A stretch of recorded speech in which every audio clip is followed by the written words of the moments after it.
I can't wait to talk to your group in regards to Airbnb. I'm really passionate about this topic. Again, I'm a fix and flipper. I love flipping homes. I love doing it just like, the big reveal, just like the TV shows. And, it's fun getting those big fat checks. But, investing to me is a two-pronged thing. So it's not just about the fat checks, where you can buy nice shoes and go on vacation, but it's also about creating a lifestyle. And if you're in investing, you understand it's about also utilizing the passive vehicles, so you can create money or make money or get those checks every month, whether you're here working your butt off or on vacation. So what I realized early on was after I flipped the property, I was flipping properties here in Southern California, but after I flipped the property, I realized that I no longer had the asset. So now it can't produce any more money for me. No, it's done. So what can I do with all this capital that I just created? So I realized I needed to go and buy passive income, cash flowing properties. And so the obvious thing to do back then was to go out of state because California was too priced out back in 2000. So this is when I started my out of state portfolio with cash flowing properties. Now, now let's fast forward. The market tanked. Admittedly, I lost some of my properties. I know a lot of people it's happened to. Yep, me too. And I did everything I could. I sold what I could, and I realized it was now during the market downturn, there was now opportunity in California, and I love investing where I live, right? If it's possible. If you can, that's right. So I brought all the money I could back to California, and so now all my investments are now here in Southern California, and now I don't have to get on a plane, to look stuff. But again, this is a process. I share this because I know there's a lot of people out there that just want to share the dream. You can do this. It took a minute. This didn't happen overnight. And I flip houses because I love it. And I'm also very fortunate enough to say that I've been in the game long enough that I have a lot of cash flowing properties here in Southern California.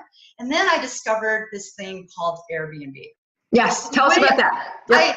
Yep. So the way I discovered it was I actually stayed at an Airbnb when I was in Costa Rica back in 2011. Okay. Airbnb kind of started around that time, 2010, 2011. And I loved the concept. And when I would go out of the country, I would leave for months at a time. And there's just something about staying in a home versus being in a hotel for an entire month, right? In a home, you can cook, you feel like, there's a home base, and then you can explore different parts of the country from there.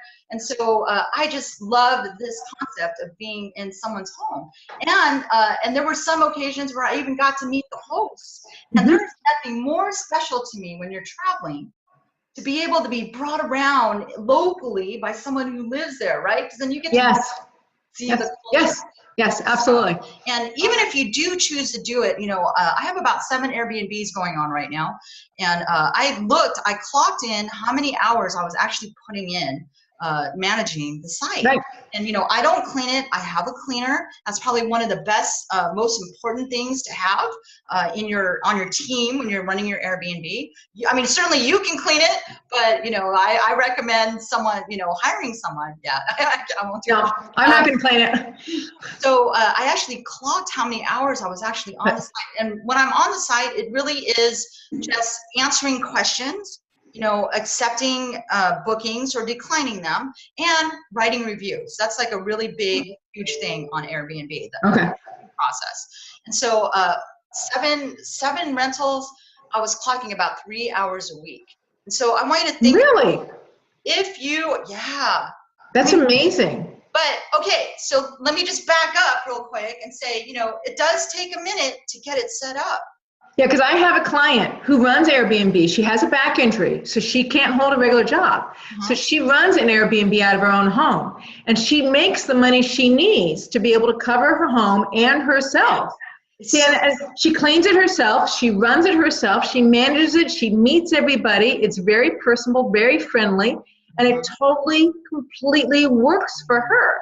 And she's got one and only one, but that's the right size for her. And that's, I mean, but you can professionalize it like you have. So please continue. Yeah. So again, you can be as hands-on as you want it to be. You can be as personable as you want it to be. Or if you're like me, I want it to just run really efficiently as a business. So my whole goal, I mean, you can personalize things by sending emails and chatting through the platform, just so you know that the guests are able to communicate with you. But my whole goal is to automate as much as I can, so I never have to go there. I get updated when I need to be updated, let's say from my cleaners. And, you know, I never, you know, there's little tricks you can put, like lock boxes or, you know, electronic locks, so people can do self-check-ins. So you never even have to go there. And then there are services that can help you with the cleaning. There are services that will even answer all the questions if you don't even want to do that. So again, you can be as hands-on or as passive as you'd like to be.